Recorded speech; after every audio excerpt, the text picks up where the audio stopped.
Safety of the White House, as he does several times a week and hundreds of times a year.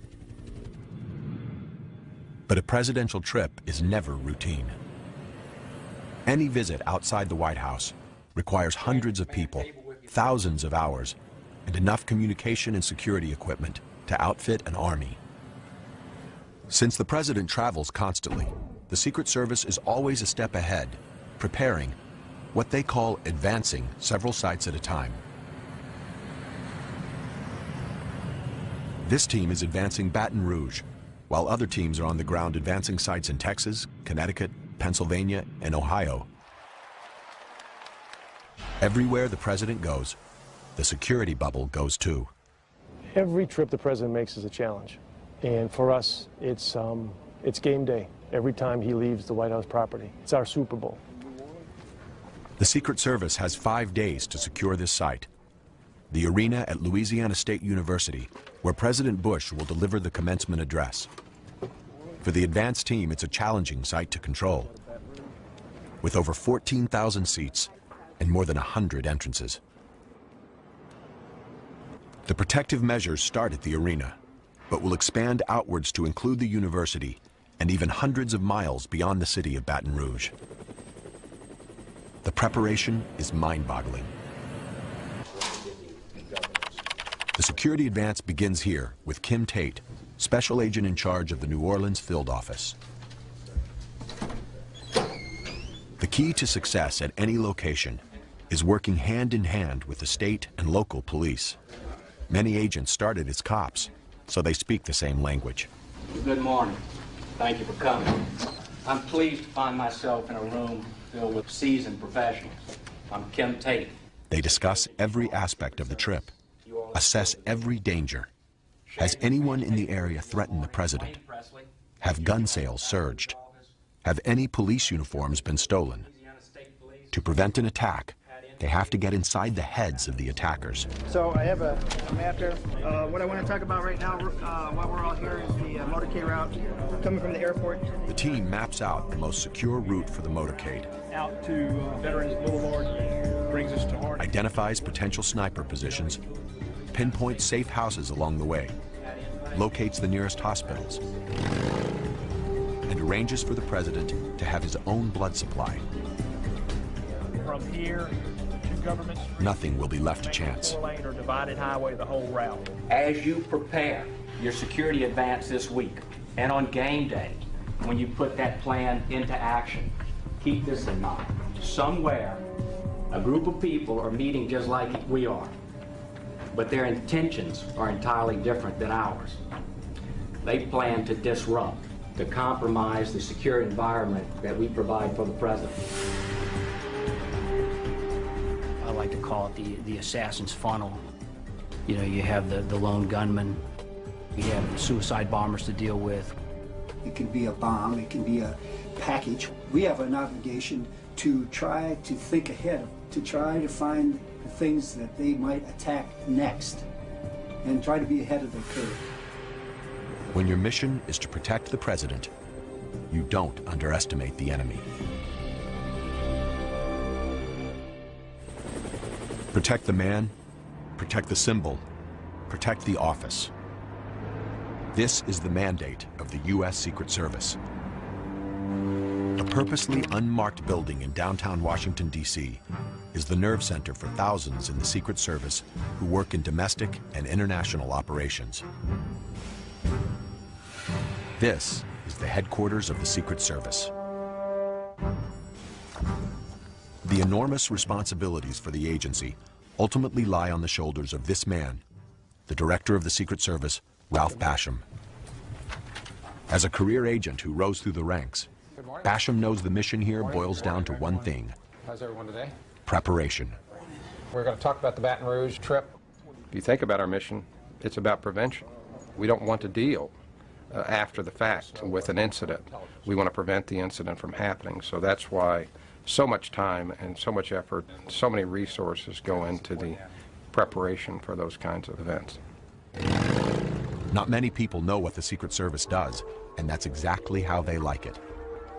The image of the agent guarding the president is ingrained in our minds. But the Secret Service does a lot more than protect. Deep inside headquarters are some of the nation's top investigative and research units. The National Threat Assessment Center, the Intelligence Division, the Counterfeit Research Unit, the Electronic Crime Branch, and a tracking center for Secret Service protectees, including former presidents, presidential candidates, and visiting dignitaries.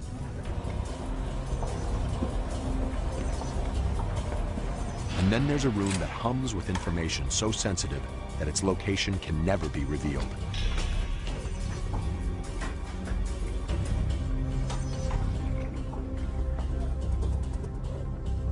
The Joint Operations Center.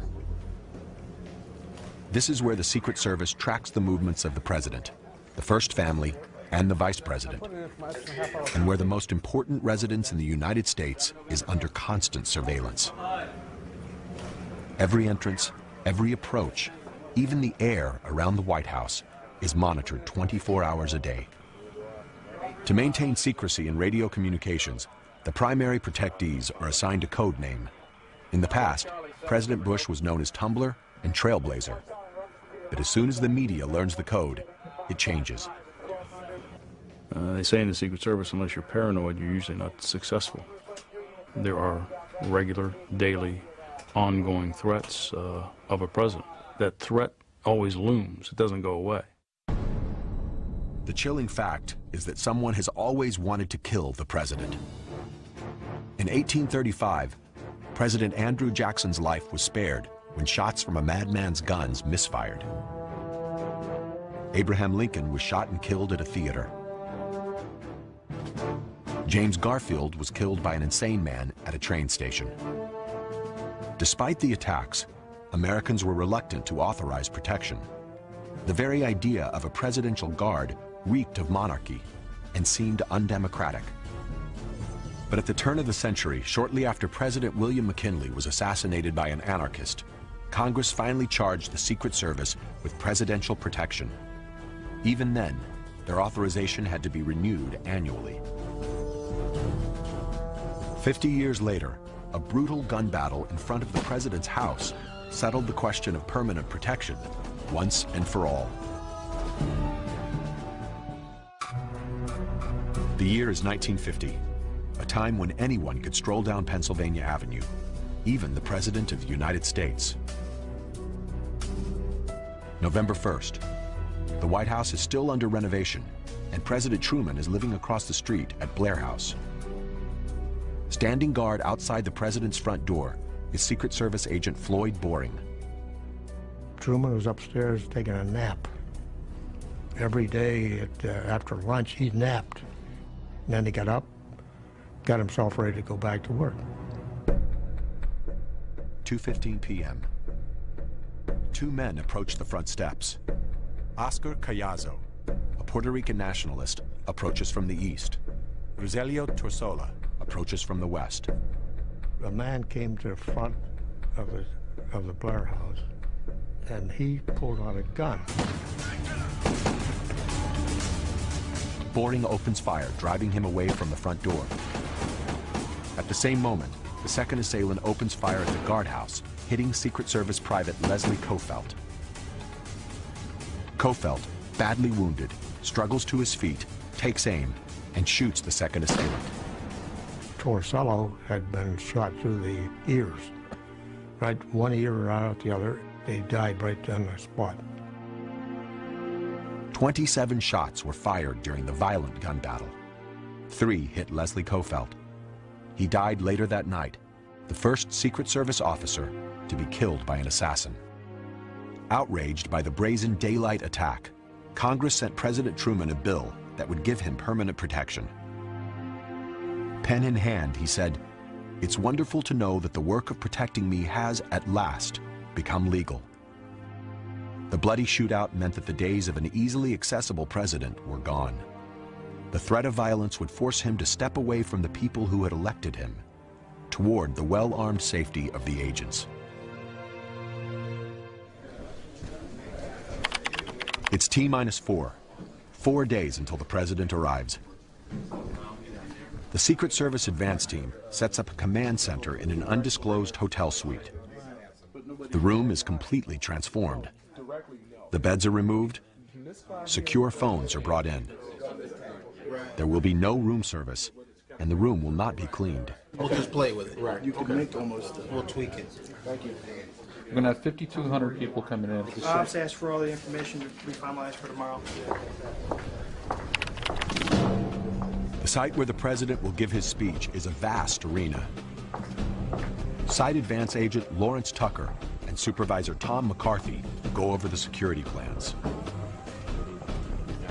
We're looking at approximately between 13,000 and 14,000 people in here on the ground level and on up. Only through the eyes of a Secret Service agent can an empty arena seem so ominous. A monster at 74,000 square feet. Where could the threat come from? So where is that? Assailants could slip in through any of the 130 entrances, pose as a graduate in any of the 14,000 seats. The mags are going to be set up on the far end? The mags will be set up on this end, sir. A sniper could hide in the catwalks above or in air ducts in the floor below. 5 or 6 posts on top and 2 on the catwalk. Potted plants could conceal bombs. So could seat pads on the 850 chairs on the floor. The task is daunting. Sounds good. This is a pretty huge undertaking. You're going to have, over 13,000 people in this venue. Especially for a venue this size, you got to make sure that the whole outer perimeter is taken care of. Everybody has to be on the same sheet of music.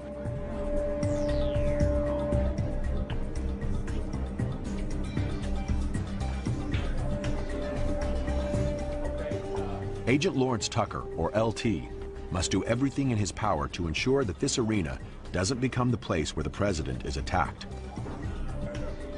LT is a member of the Presidential Protective Division, or PPD, a group of agents who have risen through the ranks and earned the assignment to protect the president. They stand at the president's shoulder. They are the shield. It's an honor, but a potentially deadly one. The area around the president is known in the business as the kill zone. To thwart an assassin, LT must think like an assassin. From the adjoining building, he and his team can get an aerial look at the arena and see where their plan is vulnerable. We'll have someone just the other side of this tower watching those stairs that are coming down. Right. And then we'll have someone watching that loading dock, plus the 2 on the buildings that'll be able to see the whole area right there. That'll secure the arrival location pretty good. Okay. Fine with me. Okay. Good. Back at the command center, LT pinpoints and eliminates site threats. But protecting the president is far bigger than securing any one event. In Washington, a global threat analysis is always underway. This is the threat on the president's life. He's dead, okay? I want to blow up the White House and the Capitol building. At headquarters, specialists assess the constant stream of threats made against the president. The Secret Service won't say how many threats are made, only that every threat is investigated. Yes. If I'm woken up at 3:30 in the morning again, I'll assassinate President Clinton. These recordings usually come from the agency's intelligence division, collected from calls into the White House, local police, and radio and television stations. Well, most of the time the recordings come in, there's a lot of noise on it. So first we try and remove the noise as much as possible without damaging the voice. And I'm going to blow up the president and I'm going to kill him. So you guys can have a fun time there because we're going to kill him. Schwartz listens for features in the caller's voice, accent, dialect, or speech defects. We're going to kill him. Any nuance that may help to set the voice apart and identify it. I want to blow up the White House and the Capitol building. Who is threatening the president? He's dead, okay? The answer is never simple. History has shown us that assassins come in all shapes and forms.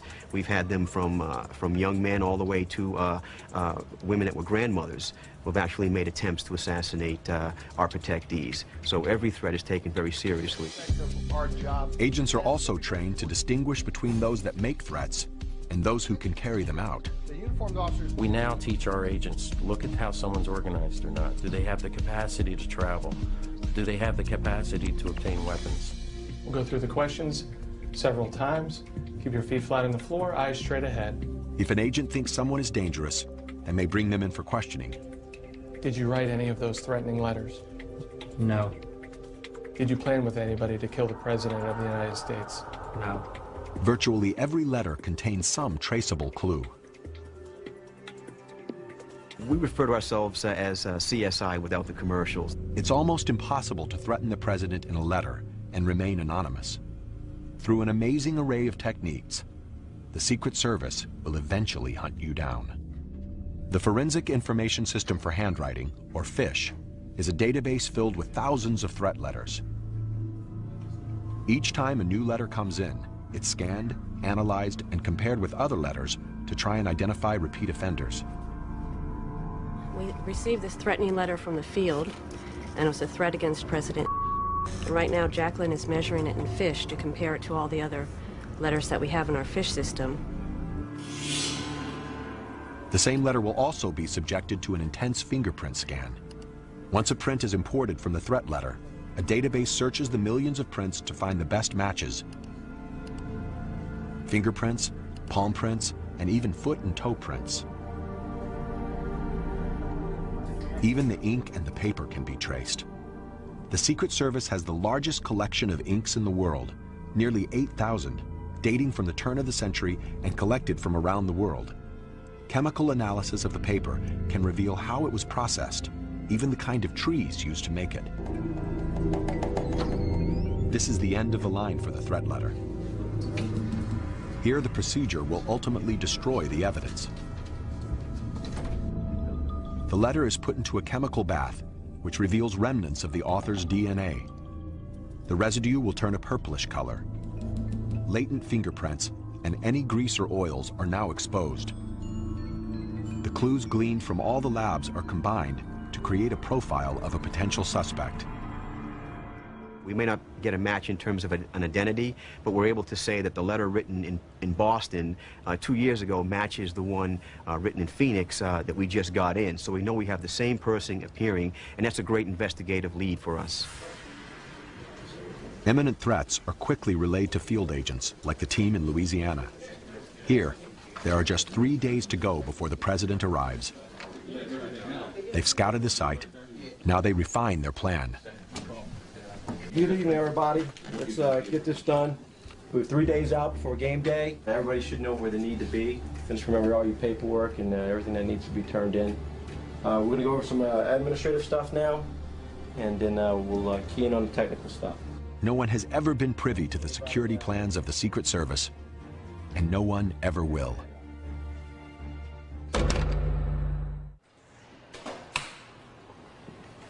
Protecting the President has always been difficult. In 2001, events conspired to dramatically increase the danger. September 11th started as a pretty routine day for me. I got in about 7 o'clock, and I got a call from the duty desk, and they were briefing me that we were getting intelligence that there was a potential hijacking. So we activated the crisis center. Deep inside headquarters in a top-secret room, managers and directors began to assess the nature of the hijacking. The first plane hit, I believe, the north towers of the World Trade Center at about 8:45. I thought and hoped that it was an accident, but when the second one hit, we knew that it wasn't. To some agents, it seemed that someone was trying to decapitate the U.S. government.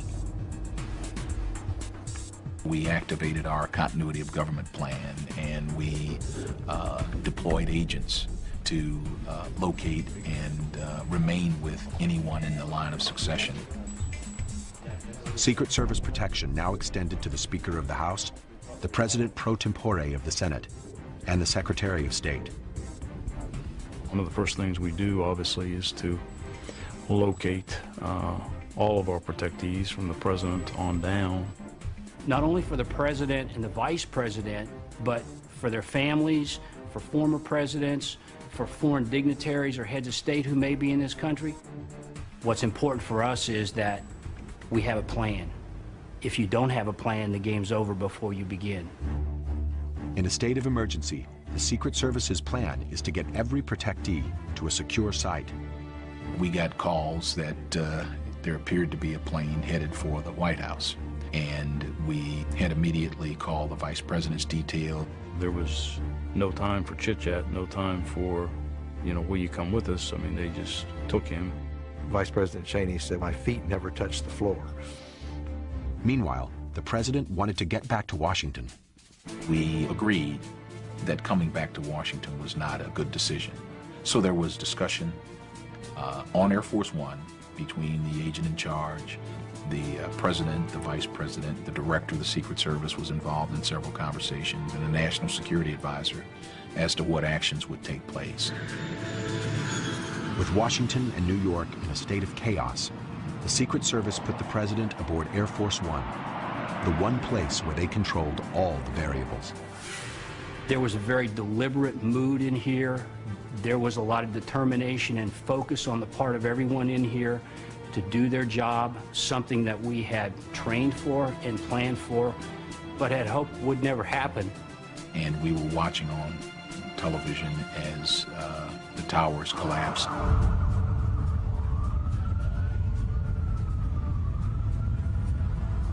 As headquarters watched the horror unfold, agents in the New York field office, directly across the street from the towers, were experiencing it firsthand.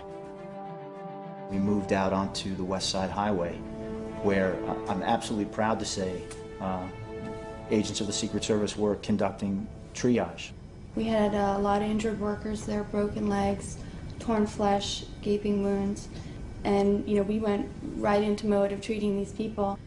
I just felt it was amazing how no matter where you were in the city as an agent, somehow there was another agent that you ran into. I think part of our training was to expect a diversion, expect multiple attacks, and in the back of our minds, I think a lot of us were kind of on the watching and thinking, what else should we expect?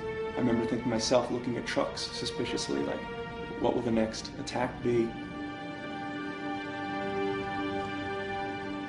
I was absolutely just livid. I was so mad.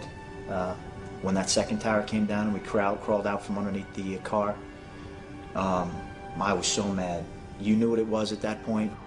You had clear understanding we were under attack. One officer's heroic efforts to rescue other people cost him his life. Craig Miller died in the chaos. That was probably the most difficult time we had. There were a lot of questions everybody had and we didn't have answers to. Well, I think since 9/11, the Secret Service may be more careful about the president even than before. The Secret Service emerged from 9/11 confronting an inescapable truth. Terrorism had redefined the threat spectrum. It's probably changed the stress level by twofold. The very violent and random attacks that are brought on by terrorism are something that the Secret Service is extremely concerned about. We all did it, and we did it after swallowing our personal horror of the tragic events of that day in a fleeting moment and getting on about fulfilling the mission that we in the Secret Service are tasked with doing.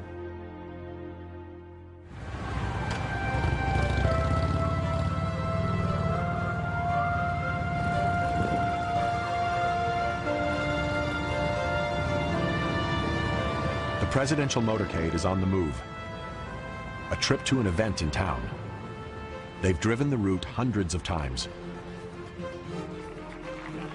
The bubble advances through familiar territory. But familiar never means risk-free.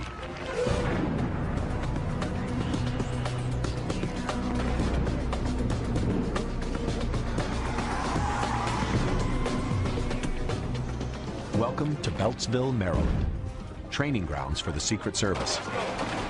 Here, agents and officers learn to handle disasters by experiencing them again and again. car bombs, snipers, gas and chemical attacks. A chilling variety of assassination attempts are launched against the agents in training. There may be instincts that all of us are born with to move away from danger versus moving toward it. One of the things that the Secret Service does through its training programs is take that out of you.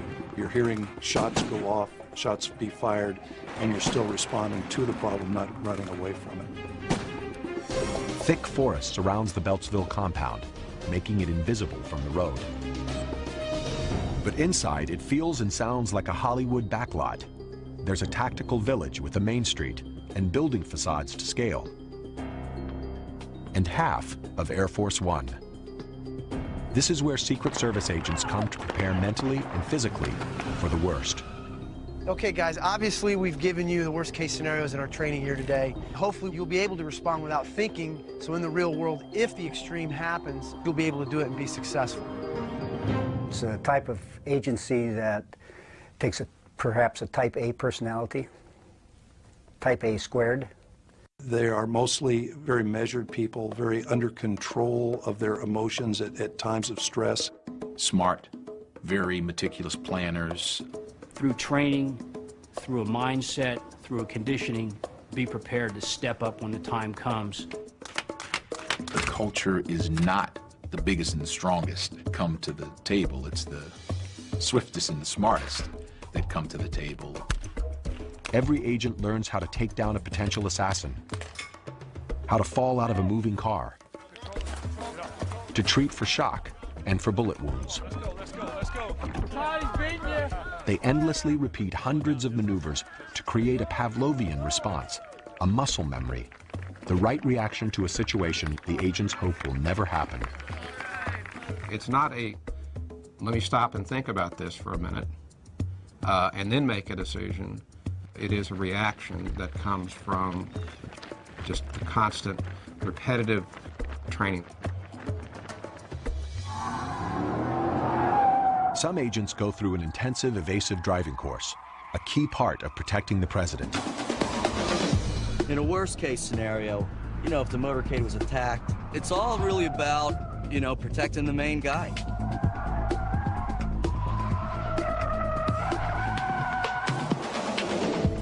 These agents are practicing the J-turn, a tire-screeching pivot with a tight stop and an immediate change in direction.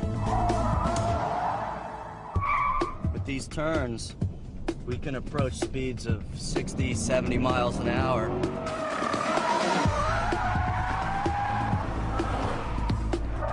They practice in Camaros, but they'll use their skills on the real thing, Suburbans and limos that weigh much more. Well, they call me Super Dave. They think I'm a little crazy out here. I like to go as fast as the car can go all the time. And I'll be the guy that experiments. Like, if they want to experiment with something, I'm all for trying it. Muzzle straight up, 2 hands on the weapon. For agents who work closest to a protectee, training is even more intense and demanding. Their standard weapon is a .357 semi-automatic pistol. Other weapons of choice include the M16 and the MP5 submachine gun. The Secret Service requires each agent to qualify with a firearm every month. Because they may be called upon to open fire in a crowd or from a moving vehicle, agents must learn rapid, accurate firing. And the training never stops. Agents on presidential details must return to sharpen their skills 2 weeks out of every 8. Worthy of trust and confidence, commitment and dedication, attention to detail. And that is instilled from the first day that an agent becomes a member of the organization. You plan for the unexpected because you only get one shot. Either you trust it or you're not. In a basement garage in New York, a different kind of training is underway. These agents are preparing not to protect the president, but to protect the lifeblood of our economy, the U.S. currency. There's a good possibility that we encounter these 2 guys today, that they're packing as well. Everybody wear your vest. Vests are not an option, all right? 2 weeks ago, agents in the New York office broke up a ring of Eastern European counterfeiters. Today, the Secret Service squad is heading out to recreate the bust for training purposes. Most people don't know that more than half of the entire Secret Service staff is dedicated to investigating counterfeit currency and electronic fraud. I think a lot of it has to do with the fact that the public doesn't really know what we do. I think they're under the premise that we all fly around in capes and that we're bulletproof and that we're part of some secret association with a secret handshake. When you think of the Secret Service, you think of protecting the president and the vice president, and no one realizes that we do a lot more. The Secret Service was created in 1865 to stop counterfeiters. At the end of the Civil War, counterfeit money was so rampant that it posed a serious threat to the nation's banking system. As much as 1/2 of the nation's money supply was fake. The Secret Service's mission was to restore public confidence in the country's money. The work was considered so sensitive, the identity of the agents was kept completely secret, and a name with an instant mystique was born.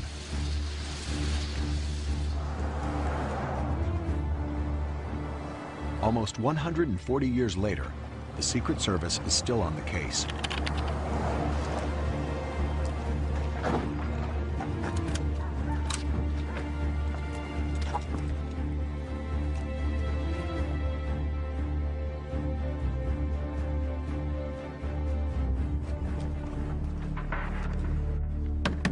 Police with a search warrant, open up! Police, open up! Please, get down, get down, clear, I'm square. When the agents broke through the door 2 weeks ago, the counterfeiters had left the site and the cash. Oh yeah, that's the money. Looks like we got it. There it is. Get some more pictures of us. If they hadn't been busted, $500,000, all fake paper, could have made it to the street. Money, yeah. Very nice, very nice.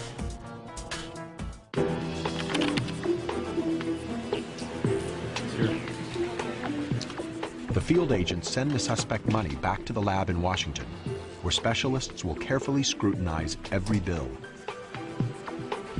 Counterfeit specialist Lorelei Pagano is an expert at identifying bogus money. Everything comes to us as suspect. To confirm that it's fake, Pagano first checks security features embedded in the paper, the printing, the ink. If you examine the counterfeit that's just come in, hold it up to light, you can see that there is an image of Franklin and that there is a thread. However, if you look at it through a light table, you can actually see that there's a commercial watermark and it says recycled. So right away you would know that that's counterfeit. Another trick is to change the denomination of a bill so that a 10 becomes 100. But the counterfeiter basically just eradicated all of the areas where it said $10 and then changed them by hand and raised the denomination to 100. This, I would think, was not worth the $90 that he profited from. To outpace counterfeiters, the government issues new bills every 5 to 7 years. But with high-tech scanners and printers, counterfeiters are forging more money faster. We used to average less than 100 domestic counterfeiting operations, and now we're over 600 in any given year. Today, the best counterfeit money is printed with old-fashioned presses by sophisticated drug and terrorist rings. Millions of dollars of fake money is used to finance illegal arms trading, drug trafficking, bribery, and terrorism. The U.S. dollar is vital to these criminal efforts. To protect it, the Secret Service has to stay one step ahead. Obviously, there are things that every government has to keep a secret so that the counterfeiters don't know about it and they don't know what they need to be attacking. So that's just good banknote design. Some things we just don't tell.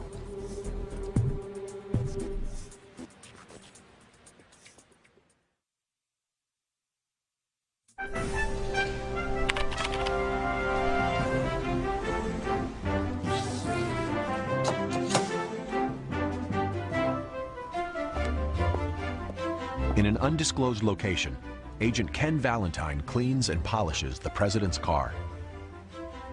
This James Bond invention is affectionately known as the Beast. I'll tell you that the car has two limitations as far as we're concerned. It doesn't fly and it doesn't float. The agents protect information about the car with the same tenacity that they protect the president. How thick are the doors on the car? The thickness of the doors is a matter that we're not prepared to discuss. What kind of armor does it have? Well, I'll tell you the armor is state of the art, but beyond that, I'm not at liberty to discuss the armor or the capabilities of the armor. Is it bomb-proof? Is it bulletproof? It's very capable. What kind of security measures are there in the car? I'm not at liberty to discuss the security measures other than to say that it's a very capable vehicle. The details of the Beast may be classified, but like other armored cars, it probably features a remote starter with bomb detector, a self-healing fuel tank, supplemental oxygen, and wheel inserts that allow the limo to drive even when the tires are shot out. One thing is clear. Any car with windows as thick as phone books and doors that weigh hundreds of pounds is not like any other car in the world. But the Beast is more than an armored car. It is the response to a nightmare, an event that shook the world and changed the Secret Service forever. President Kennedy loved people, loved to be around people. We had gone from President Eisenhower, who was a retired general, to a former senator who was very free and wanted to do things that we were not used to having him do. We went from the hotel to the airport and flew from Fort Worth to Dallas in Air Force One. And there was a large crowd at the airport in Dallas. November 1963. President and Mrs. Kennedy are in Texas to rally support for the next presidential election. Their two-day trip includes a motorcade through Dallas. Clint Hill is assigned to protect Mrs. Kennedy. He is stationed on the runners of the follow-up car, directly behind the presidential limousine. Along the way, there were large crowds. We stopped a couple times to permit the people to shake hands with the president.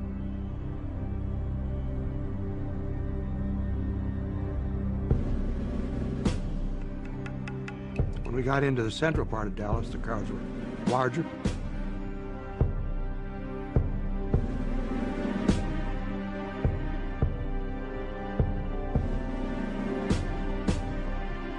As we proceeded down through the center of Dallas, on occasion I would move from the follow-up car up to the back of the presidential limousine.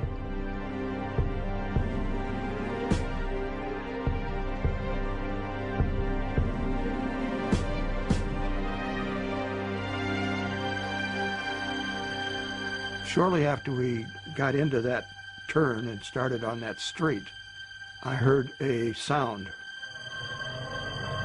I turned to see what was happening. I knew something was wrong. I saw President Kennedy grab at his throat. Before I could get to the presidential limousine, another shot had been fired and hit President Kennedy in the head. About that time, I reached the back of the limousine and tried to get on. I had to run 3 or 4 more steps before I could get up. By that time, Mrs. Kennedy had come out onto the trunk and was seeing, it appeared to me to be searching for something or trying to retrieve something. But I got up on the back of the car and placed her back in the seat. The president at that time, his slipped down into her lap, and I could see the back of his head, and there was a gaping hole above his right ear, about the size of my palm. And there was white brain matter and red blood throughout the entire car. The car jolted forward, and we sped off to Parkland Hospital.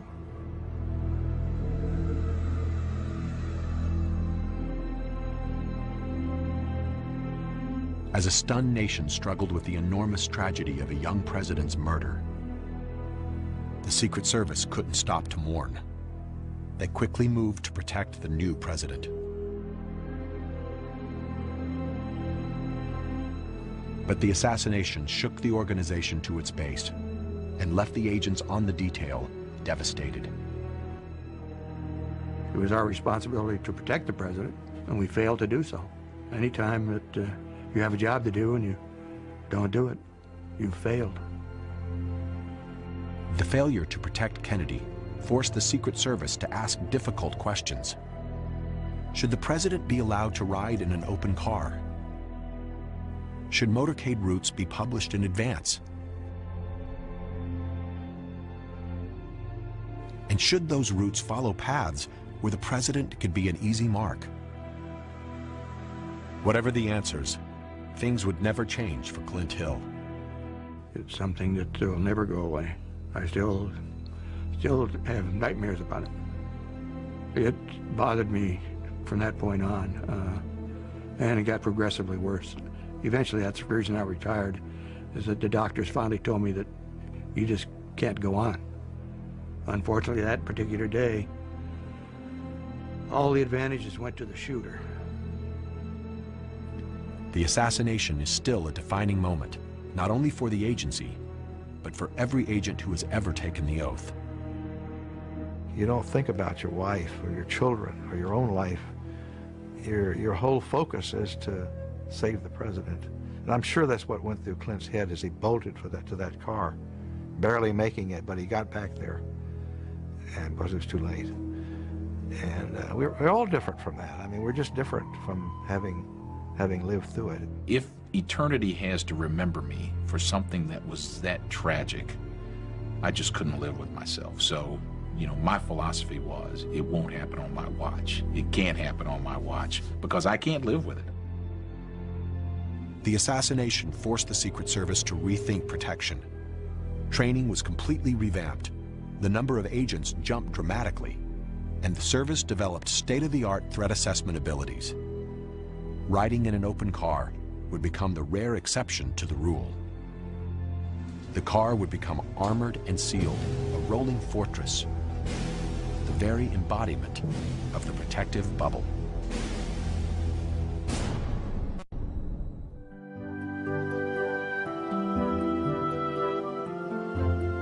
The public persona of the U.S. president is that of an everyman. We see him leaving his house, waving before he goes off to work. He seems to do many of the things that we do. He doesn't rule from a palace or an ivory tower. He isn't surrounded by a presidential guard. He appears to move about freely. But he is only free within the bubble, and even there he is constantly covered. When the president crosses the White House lawn, Secret Service counter-snipers are poised on the rooftops. The emergency response team is concealed in the bushes. The Secret Service's Uniform Division has a highly visible presence patrolling and guarding every access point. Together, these protective units maintain a nearly impenetrable cordon around the White House. Outside the White House, the risks increase. So do potential conflicts between White House staff and the Secret Service.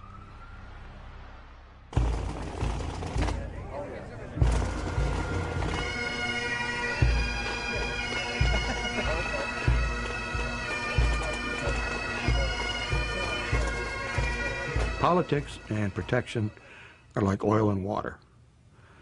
You really have to have a good blender in order to get it to work right. You know, if we had our way, we would probably bring the president out once a year in a bulletproof capsule and show everybody that he's alive and then take him back into the White House. If the staff had their way, he'd be out shaking hands with the public on a day-to-day basis. I've said this many times that the Secret Service is there to keep them safe, and that's not always consistent with making them happy. There are times when you're with a protectee where you have to tell them, you know, we're not going to go in this door, we're going to go over to this door. But later he's probably going to tap you on the shoulder and go, why did we do that? And I would suggest that you have a pretty good answer. What happens when politics vies with protection? Negotiation. Larry Cockle led the presidential detail for Bill Clinton.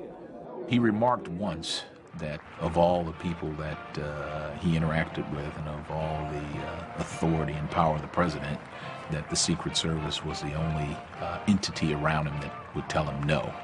So I don't think there was ever an instance where I overruled the president, but I found a way to make him see my point. Sometimes the agent simply has to make a dangerous situation work. The president, he wanted to go to Bangladesh and Pakistan, which for all intents and purposes would have been going into Al-Qaeda's backyard.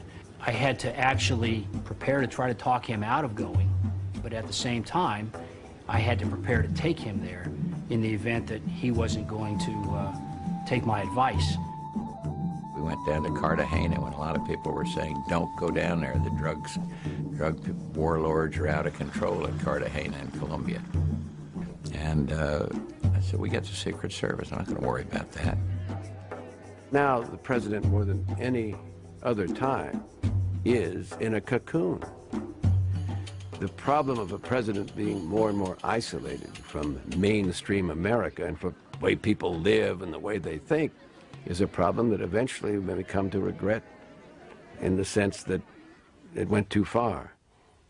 It's hard to say that any measure to keep a president safe goes too far, but just think about it. It's a necessary evil to have 24-hour protection. It's a necessary evil to plan and meticulously orchestrate travel to ensure that nothing goes wrong. It's a high-stakes game. Preparation for that high-stakes game has reached a dramatic stage at the Baton Rouge airport. It's T-2 and counting. 2 days until the president arrives, and the invasion has begun. The Secret Service arrives in force. 2 Air Force C-141 cargo planes packed with tons of equipment and enough manpower to staff a small army have landed. Inside, every imaginable security tool. Metal detectors and communications equipment. K-9 bomb sniffers and their handlers. Armored motorcade cars. Some of these cases may contain a variety of weapons, but the Secret Service will neither confirm nor deny this. And out of the belly of the plane comes the beast.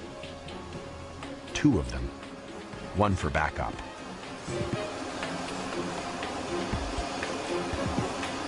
The Secret Service team expands to include counter-sniper and counter-assault teams, technicians and support staff, drivers and spotters, doubling the number of agents and officers on the ground. Secret Service strategy is to meet any threat with overwhelming force. Prior to the arrival, the motorcade is going to stage in this general area over here. Supervising Agent Tom McCarthy begins to nail down the security plan at the airport location. The president's going to depart off the plane, meet his greeters at the bottom of the steps. When we travel with the president around the world, we have to be sure that he is as safe anywhere in this country or anywhere in this world as he would be at the White House. We bring this bubble and we make sure that he's safe. The scope of presidential protection is unlike anything else. But one other person whose protection approaches this level is the presidential candidate. Candidates had always lived outside the bubble until a deadly attack in 1968. American troops and American Marines. June 5th, 1968. Presidential candidate Robert F. Kennedy has just pulled off a dramatic primary victory in California. As he leaves the hotel through a jubilant, uncontrolled crowd, a Palestinian student, Sirhan Sirhan, steps forward and fires 7 shots at point-blank range. It's the first time in United States history that a presidential candidate is gunned down on the campaign trail. Today, the Secret Service automatically protects the candidate 120 days before the election. For candidate John Kerry, it's his first time inside the protective bubble. You don't notice it, except if you have to just walk to the drugstore or go do something totally normal. It's, I guess, just part of the business. It does feel a little bit restrictive, but you know that they're there because it's a dangerous world, and they're there to protect you. For the agents, the stark memory of Robert Kennedy's assassination is a constant reminder of the dangers that may lie ahead. I think there's a number of incidents that keep us motivated when we go out on the campaign trail. Going back to President Kennedy's assassination, also the candidate Kennedy's assassination. Those things keep us motivated and keep us on top of our game, even in the long, trying days of the campaign. Though the protection isn't quite presidential, it's still intense, because the risks are just as high. This is a unique visit today in Davenport, Iowa, because the president is visiting here simultaneously with Senator Kerry. What happens when not one, but two Secret Service bubbles hit the same town at once? In Davenport, local authorities were stretched, and local bank robbers had a field day, knocking off 3 banks. The whole point of the campaign for any candidate is to connect with the crowd. The agents have to balance the candidate's desire to be in the crowd with the safety measures needed to keep him alive.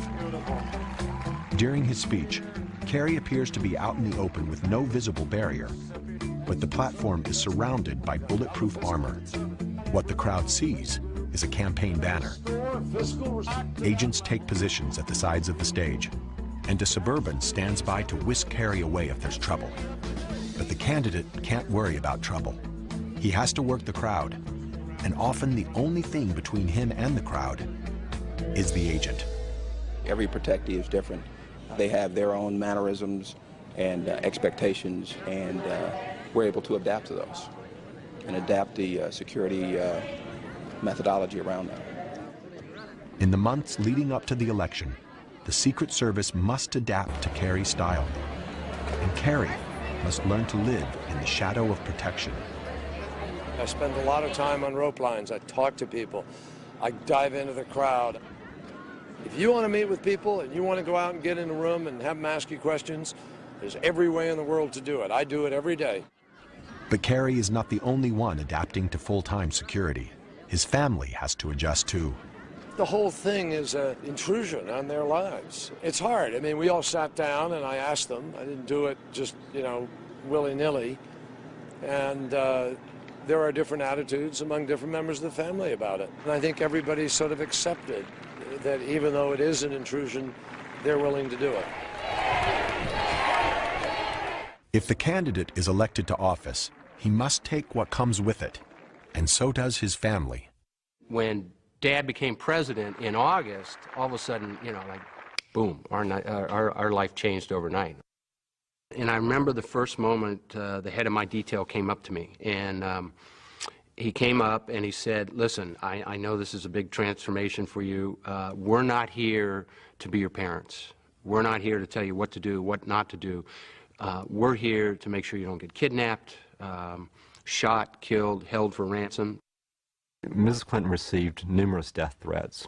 We had some person who basically was, I think, stalking Chelsea Clinton. These incidents were never reported and never talked about, and we never let this information out. It was not our job to discuss it. There were special times when the president and Chelsea were together, when it was really important that Chelsea not experience this very heavy security presence. So those times we would give him space. They were really good about trying to be flexible. Sometimes Chelsea and I would walk downtown in Washington and go to a bookstore or something like that. But I tried to give them enough notice so that they could prepare. I felt that on occasion, giving into the security requirements did isolate me from the public. after a man with an assault weapon shot up the White House. The Secret Service asked me to stop running on the mall. So I did, but I hated it. You know, it was my one sort of daily contact with ordinary citizens. There are times when life inside the bubble is claustrophobic. There's not a whole lot of privacy for a president or a first lady. You see them in every situation they're in.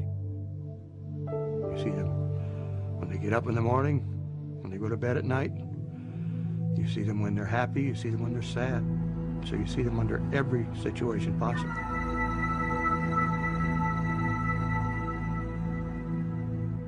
People say, well, how can you live that way with somebody at your front door all the time? Or you walk out to go for a short walk and there's a Secret Service person. It can be annoying from time to time to have people following you literally every step during the day. Presidents are no different than anyone else. They simply need their space, and you try to give them that. They simply need to go out for a run, and you try to give them that opportunity to do that in the most secure environment that you can provide. That's a part that I don't think a lot of people understand about the Secret Service. We're trying to make these people's lives as normal as we can, even though they are protected on a 24-hour basis.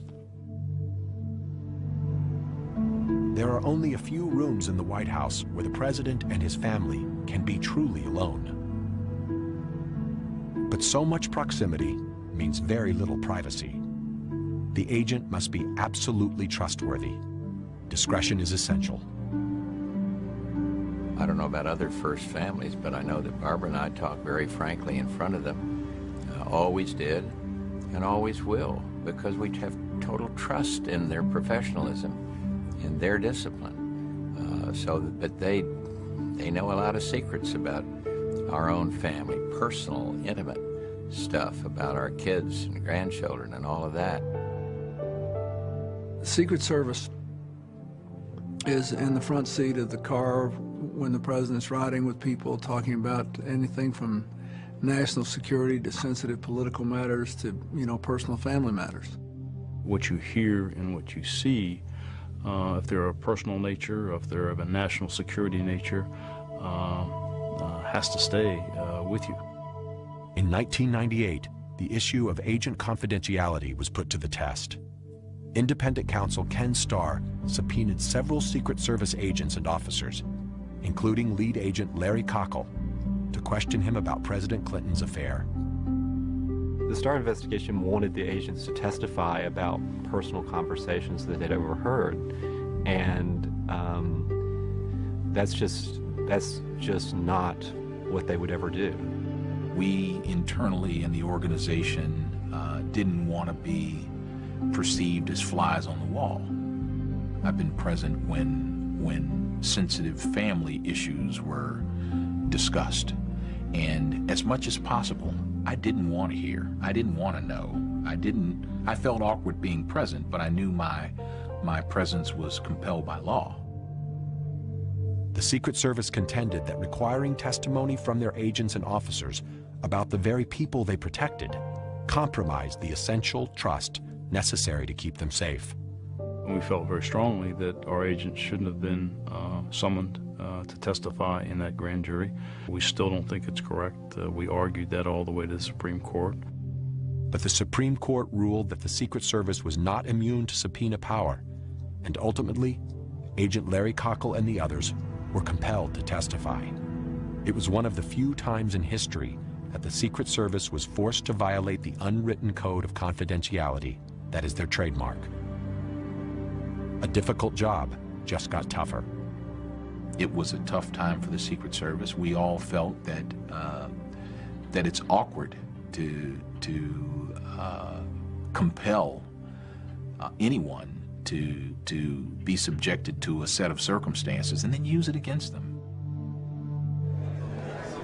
ID, sir. Thank you. Thank you. T-1.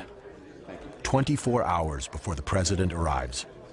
More agents and officers stream in for a final Secret Service briefing. The agenda is so sensitive, there's even security screening for the security briefing. First, I want to thank Lou Velez. He's created a tremendous security plan here. Okay, we'll go ahead and get started. It's Friday, May 21st, 9:15 a.m. President Bush arrives at the Baton Rouge Metropolitan Airport. The advance team runs through the entire security plan so that every team member knows their role. New threat assessments are reported and potential responses are built into the plan. By game day, the details of the plan will be so ingrained, execution will be second nature. The team appears to have doubled in size again, but the Secret Service will not reveal the size of their force. We've had our people in place here working with the local law enforcement for over a week now. We're finalizing all the details tonight. We're very confident that tomorrow will be a success. And once we complete tomorrow, we'll go on the road and do it again someplace else. Remarkably, while this Secret Service team advances the LSU event, other teams are advancing 5 more sites around the country. The president makes hundreds of trips per year. For the Secret Service agent working protection, there is no break. As soon as an agent finishes one advance, they'll go to another. It's not a job for them, it's a way of life for them. It's a lot about being patriotic, and it's a lot about doing the right thing. It's not all 007.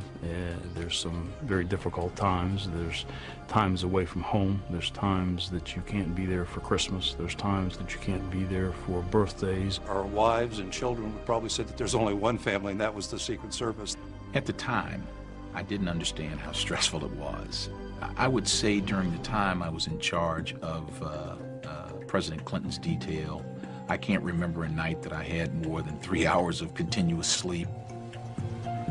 To limit the toll, agents generally work no more than 5 years on the presidential detail.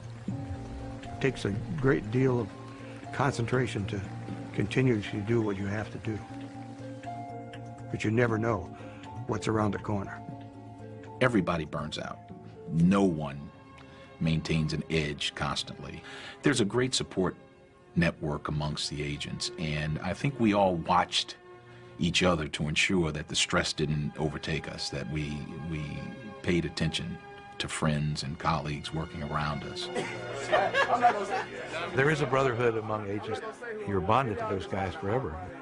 It's one for all and all for one kind of situation. You live together, you eat together, sleep together, you work side by side. These are people I literally grew up with. They're like childhood friends, if you will. There's nothing I wouldn't do for them. At the same time, I know there's nothing they wouldn't do for me. Agents need that kind of support, especially during presidential campaign season. Campaigns are unpredictable and largely unscripted. Working protection in this environment is one of the most stressful jobs they do. Some of the toughest challenges are unannounced stops, instances where the candidate decides to get off the bus and the schedule and meet the people. On these off-the-record stops, known as OTRs, the agents have no choice but to follow the candidate. In a campaign, there's no way of screening every individual that comes out to greet the candidate. When he decides to go out and press the flesh, the agents can't stand in front of him. They have to be to the side, so he's exposed. In August of 2004, candidate Kerry's bus makes several unannounced stops between Davenport, Iowa, and Hannibal, Missouri.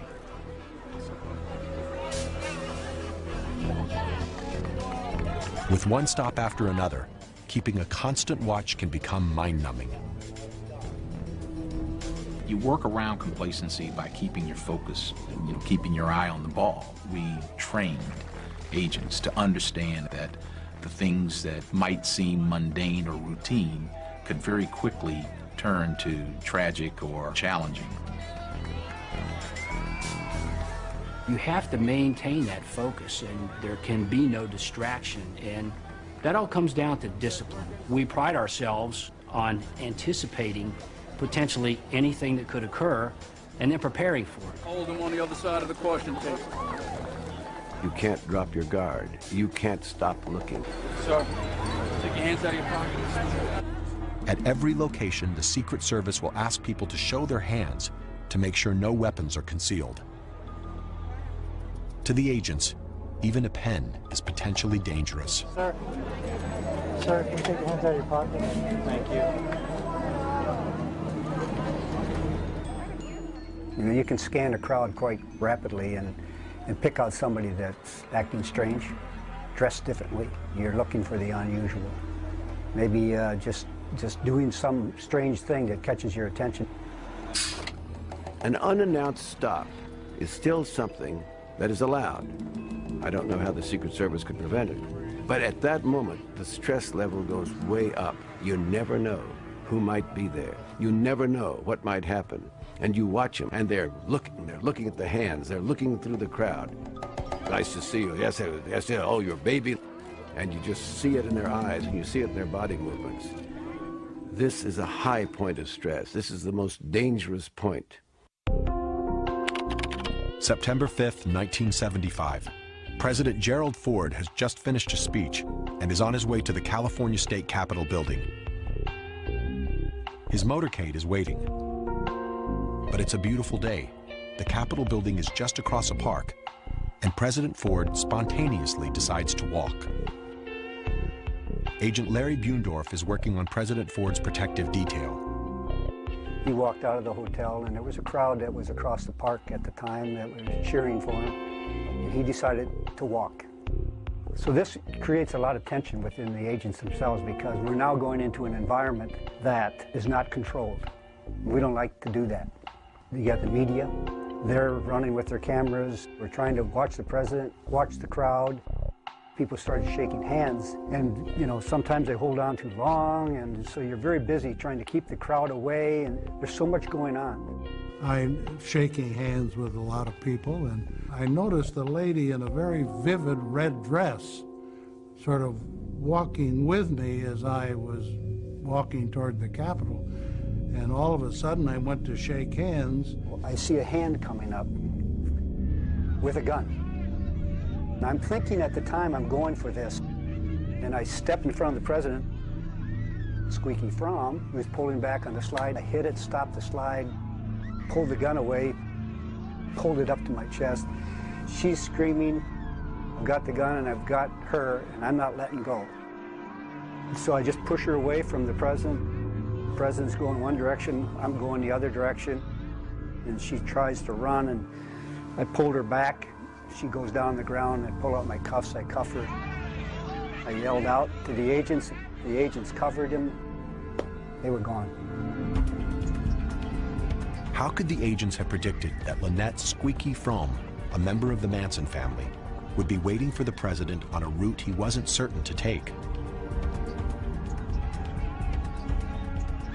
What she was doing in the park, who knows? What she's doing with the .45 strapped to her leg, who knows? But she decided at that moment to make a statement. I happened to be looking in the right place at the right time and did the right thing. Agents always have to be alert. They've got to be watching for that person in the crowd that's acting alone. Larry Buendorf's instincts saved Gerald Ford's life.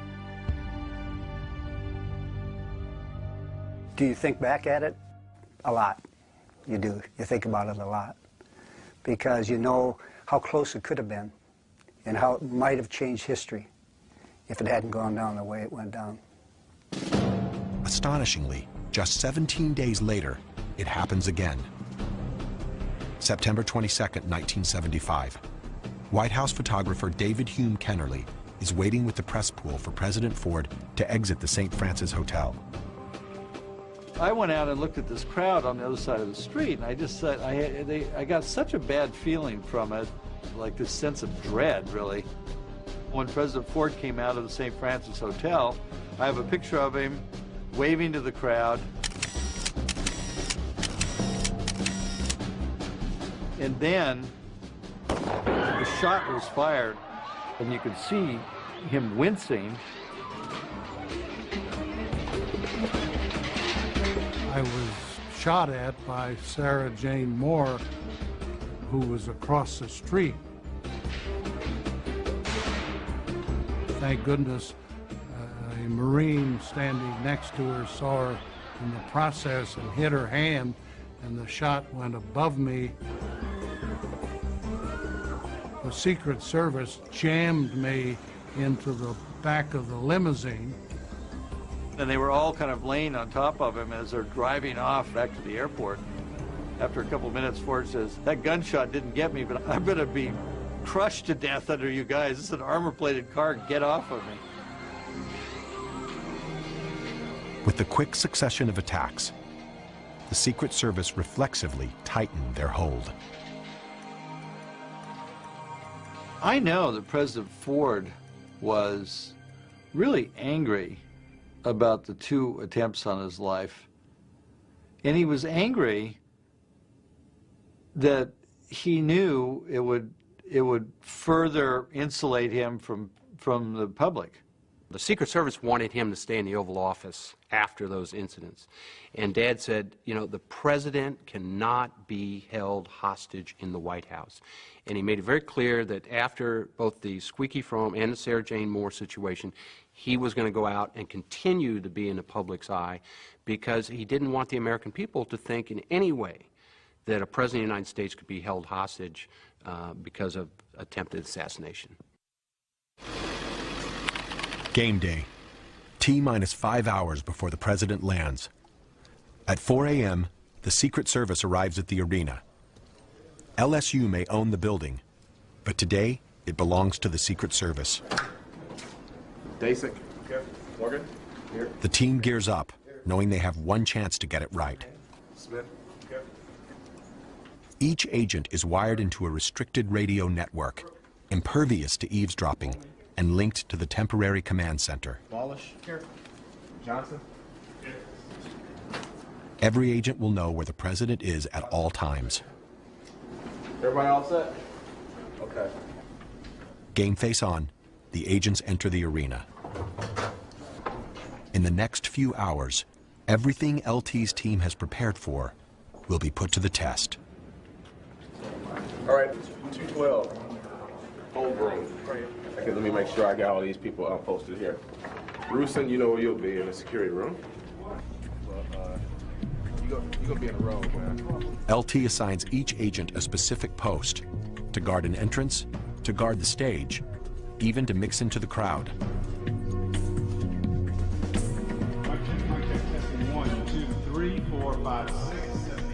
At T-minus 3 hours, the Secret Service hold on the arena begins to tighten.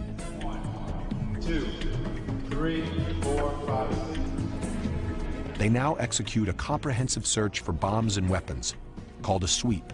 Ladies and gentlemen, the President of the United States.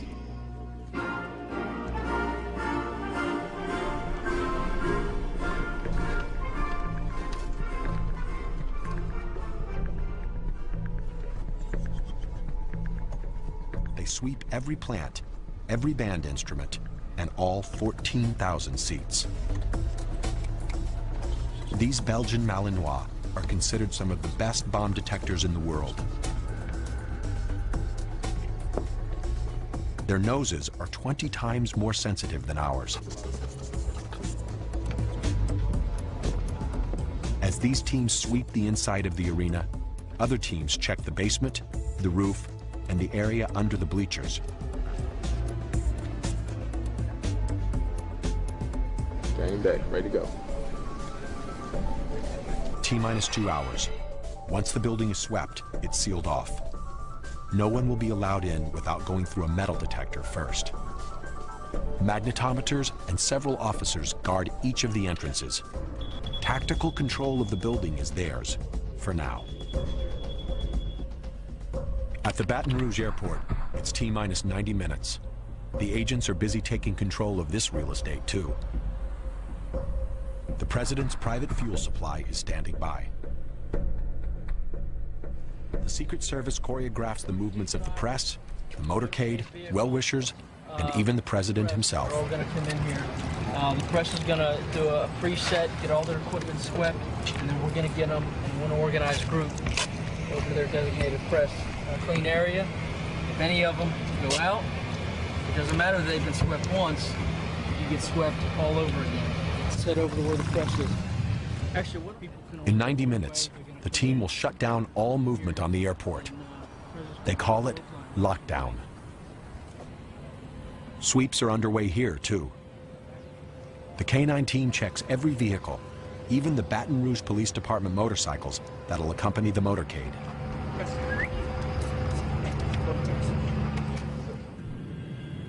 T-minus 15 minutes until the president arrives.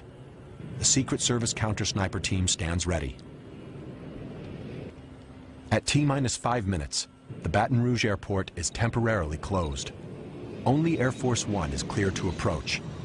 On the ground, anything or anyone that moves will get immediate attention from the counter-sniper teams. Their measures may seem extreme, but the agents know that history has a violent way of repeating itself. It was a very routine trip from the White House to the Washington Hilton Hotel. The president gave a speech to the Building Trades Union. He left about 2:27 p.m. that day, and we were walking toward the car. When the president came out of the door and started to his limousine, and some of us began to shout at him. Remember the lady behind me saying, "Mr. Reagan, Mr. President." And just about 6 or 7 feet from the open door, I heard 2 quick shots and then 4 more.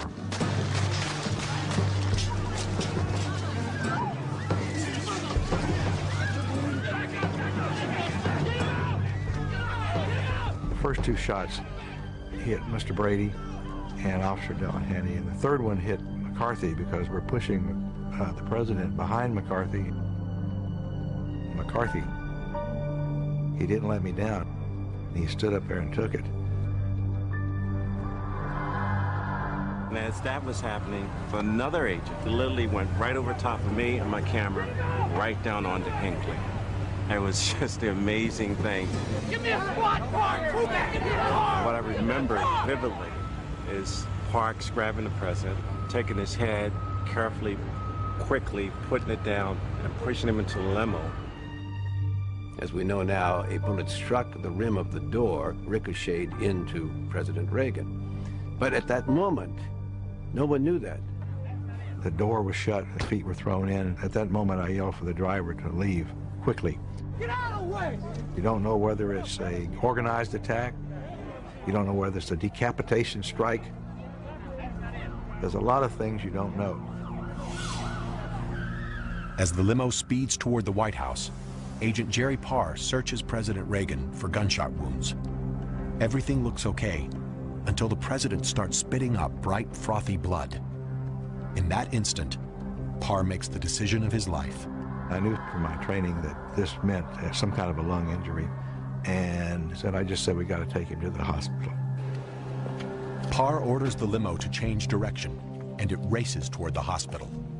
President Reagan walked a few steps in the emergency room and collapsed and almost died. I don't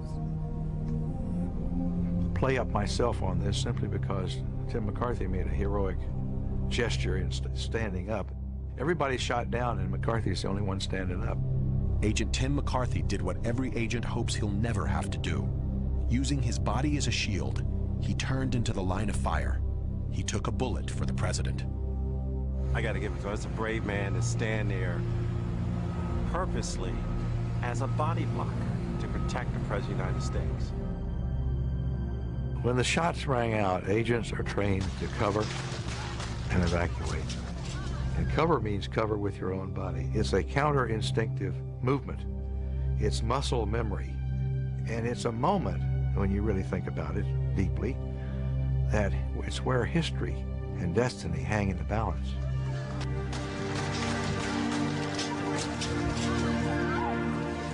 It's where all your training and truth come together in that one moment. Fortunately, no one died that day. The president, Agent McCarthy, and Officer Delahanty all recovered. But Reagan Press Secretary James Brady was severely wounded and permanently disabled. So what did the Secret Service do for Ronald Reagan that day? Well, they didn't prevent John Hinckley from shooting him. The rules were such that civilians, without having been checked by a magnetometer, could be right there on the line, and one of them had a gun. But once the shots came, they performed brilliantly. and they saved the president's life. The assassination attempt forced the Secret Service to ratchet up protective measures even more. They plan for the worst and hope for the best. That's what they do every time they take the president out. Prepare for the worst, hope for the best.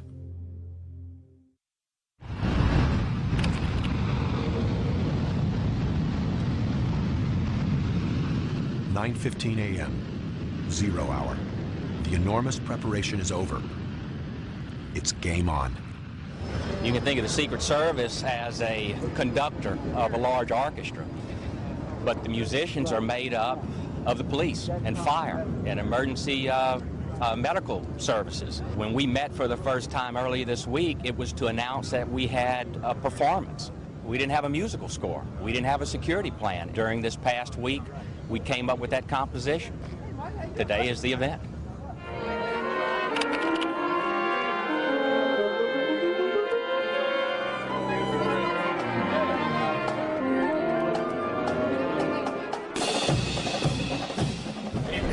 Cell phones, electronic devices, bags, and purses. Please place them here on the table. At the arena, the once-in-a-lifetime day for the graduates and their families begins with a thorough search. Thank you. Officers will screen every one of the thousands of participants. Pagers, keys, cell phones, and electronic devices. Please place them on the table. They scan intently for weapons, explosives, even remote control devices.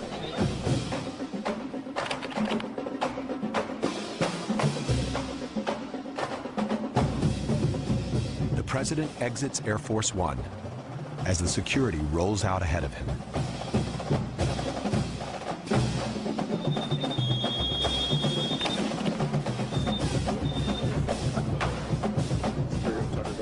Secret Service agents and officers are literally everywhere.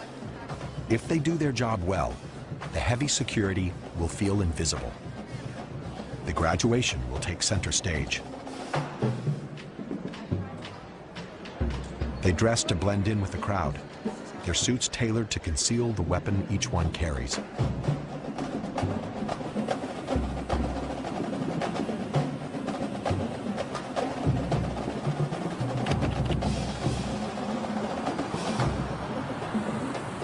The motorcade prepares to pull out. One of these vehicles carries a heavily armed counter-assault team, ready to repel any attack. The Secret Service is ready for any threat on the road ahead. Attention, all post standards at the Maravitz Assembly Center. We have a departure from POTUS to this location.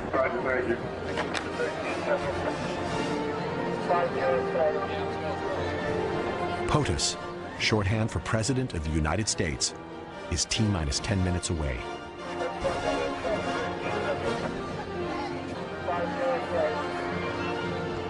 For LT and his team, this is it. This is the moment they've trained for. Protection is in the details, and everything is rechecked because every agent knows there's always a chance that something could go wrong.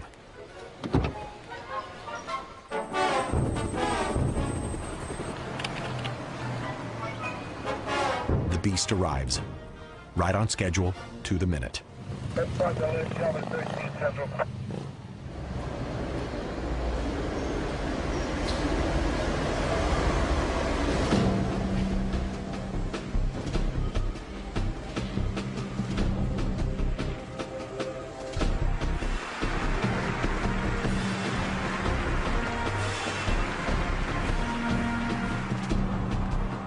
Supervising Agent Tom McCarthy takes his final position on stage. He'll be the agent closest to the president.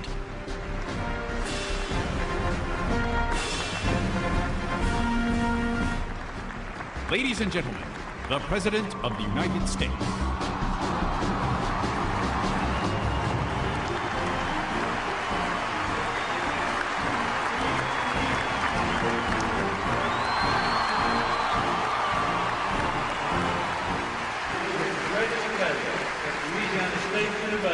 Presents you the honorary degree, Doctor of Science.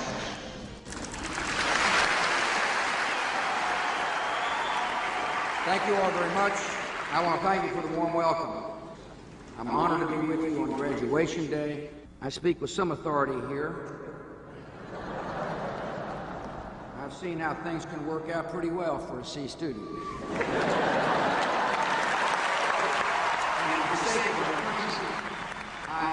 While the president gives his speech, the agents live in a parallel world, a world of intense vigilance.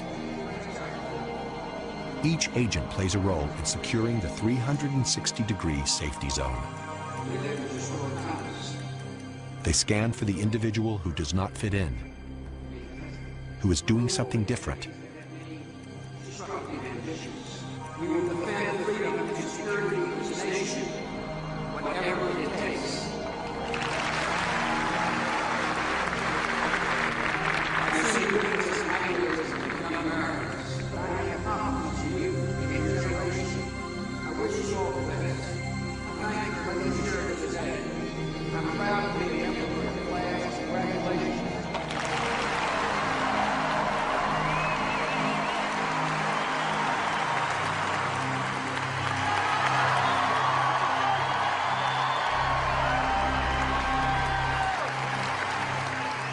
As the president exits the stage, he veers off course and off the plan.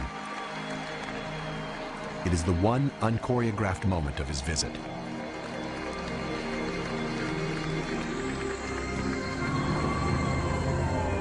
Then the ranks close, and he is in the cocoon again and on his way back to the airport. But for the agents, it still isn't over. On the tarmac, a crowd of 300 wait to see the president off. They look like a spontaneous group, but they are not. They have all been invited and screened. They are temporary guests inside the bubble.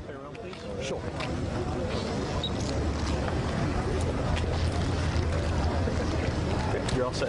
One of the things I'm going to do when I pass in front is I'm going to ask you to have your hands up. Just have your hands out here like this, ready to shake the president's hand, okay? That's all I ask. When you stop and think about all the things that have to occur to keep that well-oiled machine running, the responsibility, the dedication, the many sacrifices that people make day in and day out, it's just truly incredible. For the Secret Service, it was a good day. Nothing happened. The average agent is not going to go on to riches and fame and glory, having spent a good number of years of their lives putting their life on the line. Their reward is going to be basically the understanding they've done an important job for all of us in this country. They've done the job well. They can be proud of that. We should honor them. But they're not going to get rich. They're not going to be famous. They're just going to be ordinary Americans. The visit has involved thousands of man-hours, weeks of coordination, hundreds of people, tons of equipment, and no small amount of stress. The president has been on the ground for 80 minutes. The Secret Service will move on, advancing the next locations, keeping the web of protection spun out ahead of the president so he can keep his public persona, so he can do his job.